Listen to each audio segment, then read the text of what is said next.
اعوذ باللہ من الشیطان الرجیم بسم اللہ الرحمن الرحیم۔ معزز ناظرین السلام علیکم ورحمۃ اللہ وبرکاتہ۔ آج ہم گلاب کے پھولوں کے حوالے سے گفتگو کرنے کی کوشش کریں گے۔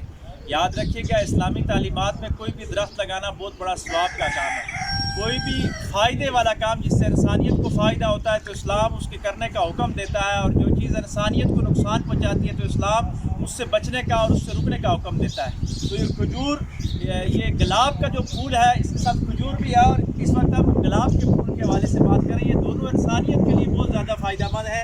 گلاب کو آپ دیکھیے کہ اس کے ساتھ کانٹے ہوتے ہیں نیچے، لیکن اس کے اوپر آ کے پھول لگتا ہے، اور پھول اتنا خوبصورت ہوتا ہے کہ اس کے ساتھ جو ہاتھ لگاتا ہے یا جو اس کو سونگھتا ہے تو اس کے دماغ کو معطر کر دیتا ہے، اس کے قلب و باطن کو معطر کر دیتا ہے۔ یہاں سے صوفیاء اکرام نے بڑے نکتے کی باتیں نکالی ہیں کہ گلاب کا جو پھول ہوتا ہے یہ نیچے کانٹے ہوتے ہیں لیکن کانٹوں کے اوپر ہی خوبصورت لگتا ہے۔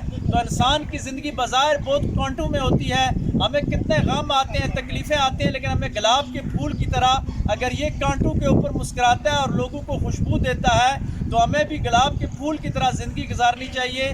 ہم کانٹوں میں، پریشانیوں میں، مشکلات میں، آزمائش میں ہوں، لیکن ہم لوگوں کے لیے فائدہ مند ہو جائیں، لوگوں کو خوشبو دینا شروع کر دیں، اپنے زبان اور ہاتھ سے لوگوں کو فائدہ دینے کی کوشش کریں۔